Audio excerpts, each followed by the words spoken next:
우리 주님의 은혜와 평강이 영과 진리로 예배하는 모든 성도님들께 넘치기를 원합니다. 기도해 주시고 위로해 주시고 또 함께 해 주셔서 어머니 장례를 마쳤습니다. 너무나 갑작스러운 일이었기 때문에 아직도 마음의 정리가 되지는 않습니다. 성도님들께 죄송한 마음을 전합니다. 어머니께서 때로 아프시기는 했지만 그래도 아직 시간이 많이 남아 있는 줄 알았습니다. 요즘은 뭐 치매라고 해도 10년 이상 사시는 분들이 많아서 그냥 그렇게 될 줄 알았어요.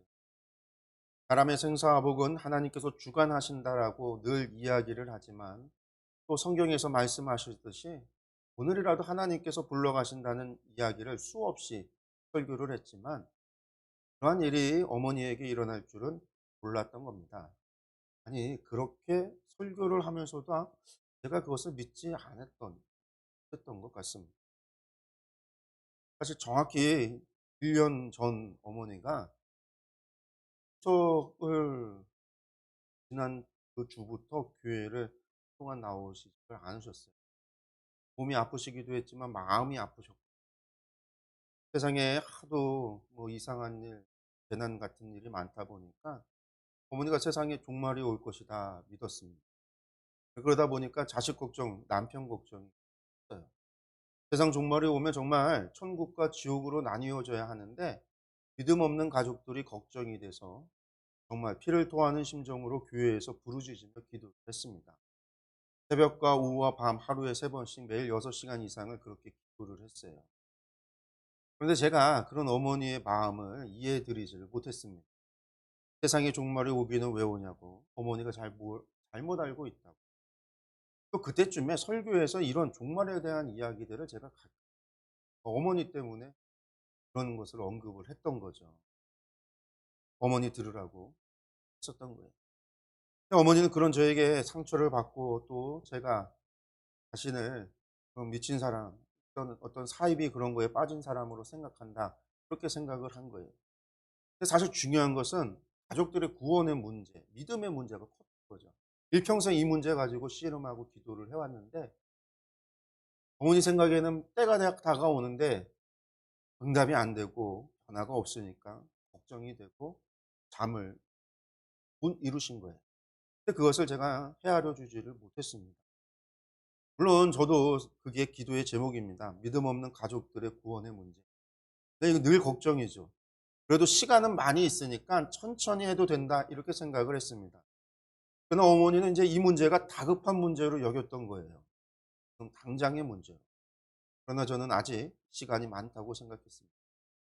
제가 어머니 치매에 오셨어도 아직 함께할 시간이 많이 있다라고 생각했던 것처럼 세상의 종말의 문제도 아직 많이 남았으니까 시간이 많다 이렇게 생각을 했던 겁니다. 여유가 있다라고 여유를 부린 거죠. 그러나 어머니에게는 이 문제가 너무나 간절했던 겁니다. 어머니 마음이 얼마나 간절했는지 치매 걸리고도요. 하루 24시간 집에 있으면 교회 가자는 겁니다. 아마 그게 가족들에 대한 간절한 마음 때문에 그 걱정이 하도 커서 치매에 걸려서도 기억이 사라져 가면서도 '교회 가야 한다.' 이렇게 했던 것 같아요. 그런 생각이 아닌가 들어요. 성도 여러분, 종말이라는 것이요. 세상의 종말만 있는 게 아닙니다. 개인의 종말이 있어요. 곧 육신의 죽음이죠. 그것은 우리가 마음대로 정할 수 있는 것이 아닙니다. 그리고 그것은 언제든지 올 수 있습니다.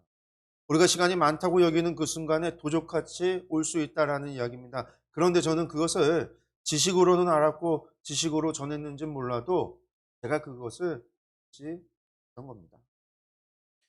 어머니 장례 마치고 하루밖에 되지 않았지만 또 생각해 보고 또 들은 이야기들을 듣다 보니까 하나님께서 이미 준비를 하셨던 것 같아요. 한 달 전쯤에부터 어머니께서 꿈에 이제 외할머니가 어머니 부르는 꿈을 계속 꾸셔서 그 이야기도 하셨었고 또 얼마 전부터는요 어머니가 저를 보면 "목사님 우리 모두 죄인이죠?" 이렇게 묻는 거예요. 틈만 나면 "우리 모두 죄인이죠?" 이러는 거예요. 제가 이제 맞다고 대답을 해 주면 또 물어보고 또 물어보시는 거죠. 나중에 제가 인제 짜증을 내듯이 대답을 했어요. 대답도 안 하고. 근데 그게 생각을 해 보니까 내가 어머니가 치매가 좀 심해지는 봄 지나면서 어머니가 자신은 '천국에 못 간다.' 이런 생각을 하신 그런 말을 자꾸 했어요.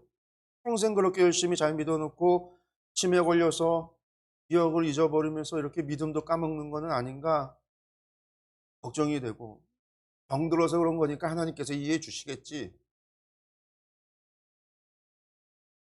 이런 생각도 하고, 그러면서 그게 기도의 제목이었거든요. '어머니 믿음 잃지 말아야 되는데 치매에 걸리셔서 또 믿음 가셔야 되는데.' 그 아버지랑 이제 매일 아침에 교회 오면서 어머니가 뭐 그러면서 인제 교회 가자고 하고, 그러면서 아버지가 어머니 모시고 아침마다 교회에 오시면 어머니가 찬양을 부르는데 매일같이 그 찬양을 부르는 거예요. "나 같은 죄인 살리라." 그냥 이 찬양을 수없이 부르시는 거예요. 저하고 같이 교회에 오셔도요, 그 찬양만 부르시고 저한테 물어요. "우리 모두 죄인이죠." 이 말을 저에게 하기 시작한 게 얼마 되지 않았어요. 그리고 또 인제 이번 주 들어와서는요, 아내에게 "우리 100 살까지 살고 천국에서 만나자는." 근데 집사람이 "100 살은 너무 길고요. 90 살까지 살고 천국에서 만나요." 이 얘기를 했대요.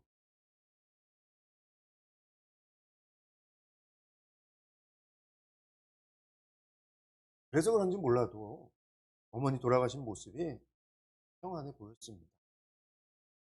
그럼 금방이라도 일어나실 것 같아요. 성도 여러분, 우리 고 권영숙 권사님 천국에 가셨습니다. 이제 눈물도 없고 슬픔도 없고 아픔이나 고통이나 질병도 없는 하나님의 품에서 안식을 하셨습니다. 그가 슬픈 것은 다시 보지 못하는 아쉬움, 또 살아생전에 효도를 드리지 못한 것이 가슴 아프고 슬픕니다. 또 떠나보내고 나면 잘못한 것만 그렇게 생각이 나요 또. 그래서 슬프죠.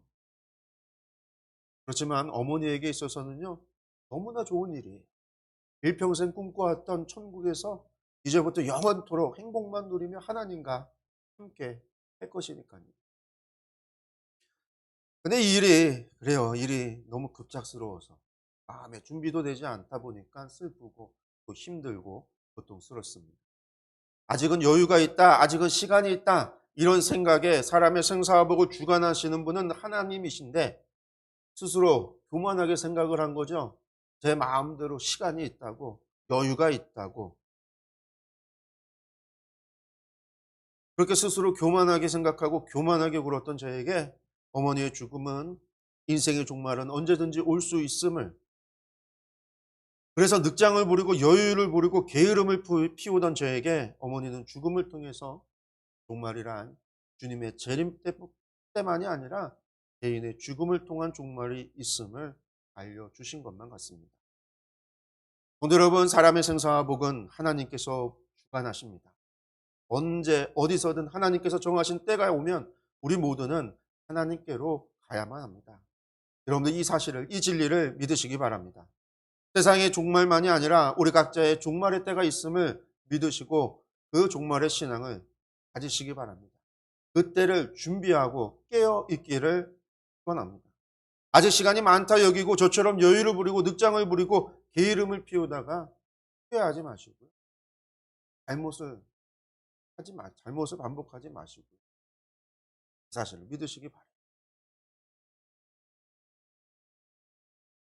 이번 주 말씀을 준비하려고 하다가 지난주 말씀을 다시 제가 봤어요. 지난주에 우리가 봤던 말씀이 신명기 6장 1절에서 9절의 말씀을 다시 보는데 아마 모세의 마음이 제 어머니 고현숙 권사님의 마음과 같지 않았을까 이런 생각이 들어요. 자신은 이제 떠나 하나님께로 돌아가는데 그 남겨진 광야 2세대를 보면서 아마도 모세는 불안했을 겁니다. 언제 다시 시험에 들런지, 언제 다시 유혹에 넘어갈지, 언제 또다시 우상을 섬기게 될지, 정말 약속의 땅에 들어가서 하나님의 백성으로 잘 살기를 바라는 마음, 여러분들 이것이 모세의 마음이고, 그리고 그것이 자녀들이, 가족이 예수님을 믿고 구원을 받아서 이 땅에서 잘 살다가 저 천국에서 다시 만나기를 바라는 저희 어머니의 마음, 그 마음이 서로 다르지 않을 것이라 생각이 듭니다. 그래서 오늘 말씀을 다시 보는데 모세의 그런 마음이 느껴지니까 또 말씀이 다른 거, 새로운 거. 우리 말씀을 다시 한번 보겠습니다. 1절에서 9절까지의 말씀. 이것은 주 당신들의 하나님이 당신들에게 가르치라고 나에게 명하신 명령과 규례와 법도입니다. 당신들은 건너가서 차지할 땅에서 이것을 지키십시오. 당신들이 주 당신들의 하나님을 경외하며 내가 당신들에게 명한 모든 주님의 규례와 법도를 잘 지키면 당신들과 당신들 자손이 오래오래 잘 살 것입니다. 그러니 이스라엘 자손 여러분, 이 모든 말을 듣고 성심껏 지키면 주 당신들 조상의 하나님이 당신들에게 약속하신 대로 젖과 꿀이 흐르는 땅에서 당신들이 잘되고 크게 번성할 것입니다. 이스라엘은 들으십시오. 주님은 우리의 하나님이시오. 주님은 오직 한 분뿐이십니다. 당신들은 마음을 다하고 뜻을 다하고 힘을 다하여 주 당신들의 하나님을 사랑하십시오. 내가 오늘 당신들에게 명하는 이 말씀을 마음에 새기고 자녀에게 부지런히 가르치며 집에 앉아 있을 때나 길을 갈 때나 누워 있을 때나 일어나 있을 때나 언제든지 가르치십시오. 또 당신들은 그것을 손에 메어 표로 삼고 이마에 붙여 기호로 삼으십시오. 집 문설주와 대문에도 써서 붙이십시오. 그 신명기 6장 1절에서 9절의 말씀 가운데 우리가 늘 외우는 말씀이 4절과 5절의 말씀이죠.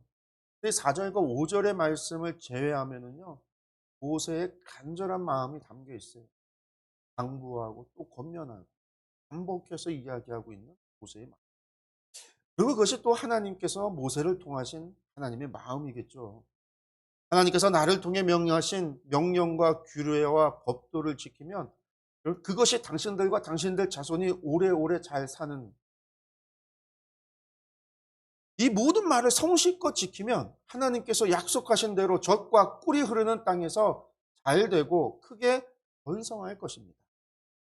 오늘 당신들에게 명하는 이 말씀을 마음에 새기고 자녀에게 부지런히 가르치며 집에 앉아 있을 때나 길을 갈 때나 누워 있을 때나 일어나 있을 때나 언제든지 가르치십시오. 뿐만 아니라 그것을 손에 메어 표로 삼고 이마에 붙여 기호로 삼고 집의 문설주와 대문에도 써서 붙이십시오. 그렇게 날마다 매 순간을 그 말씀을 가르치고 훈련하십시오. 이게 모세가 백성에게 전한 메시지입니다. 성도 여러분, 가르치십시오. 여러분들 부지런히 가르치십시오. 가르칠 나이를 지났다면 전하십시오. 부지런히 전하시기 바랍니다. 예수 천국, 불신지옥, 여러분들 이것은 진리입니다. 하나님을 믿지 않고 주님을 믿지 않는다면 지옥에 가는 길 밖에는 없습니다. 예수 그리스도가 아니고서 우리를 구원할 자가 아무도 없습니다. 오직 주님만이 길이요 진리요 생명입니다. 여러분, 아직 시간이 있다고 생각되십니까? 아직 여유가 있다라고 생각하십니까? 여러분들 그럴 수 있습니다. 그러나 그렇다고 해도 우리가 여유를 부리고 늑장을 부리다 보면요, 어느덧 시간이 다가올 것입니다. 그 남은 시간도, 그 많은 시간도 우리가 모르는 사이에, 우리가 여유를 부리고 있는 그 사이에, 우리가 늑장을 부리고 있는 그 사이에, 우리가 게으름을 부리고 있는 그 시간 속에서 우리가 미루어두고 다음에 하다가 다 지나가고 말 것입니다. 그런데 그때 후회해도, 말씀을 치고 후회해도 지나간 시간은 결코 되돌아오지 않습니다. 그렇게 해요. 가족의 구원을 위해서 쓰십시오. 가르치고 부지런히 전하십시오. 사랑하는 이들을 위해서 전하십시오. 눈물로 씨를 뿌리십시오. 때를 얻든지 못 얻든지 주의 복음을 전하는 것, 여러분들 먼저 내 가족, 내 사랑하는 이들부터 시작하십시오. 다음 해가 아니라 오늘 당장 이 시간 이후부터 시작하십시오. 길을 갈 때든지 앉아 있을 때든지 누웠을 때든지 언제든지 기회가 있을 때마다 전하고 또 전하십시오. 여호와는 오직 유일한 여호와이시니 마음을 다하고 뜻을 다하고 힘을 다하여 내 하나님 여호와를 사랑하라. 여러분들 이 진리를 전하셔야 합니다. 그러면 우리가 뿌린 눈물의 씨앗이 결실을 맺어 한 열매로 응답될 것입니다. 분명 우리보다 우리를 더 사랑하시는 하나님께서 응답하여 주실 것입니다.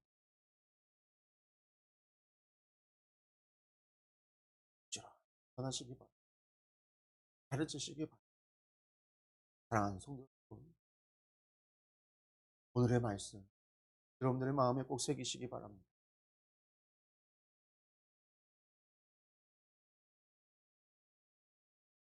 잡고 나가는 저와 여러분들 되시기를 기도하겠습니다.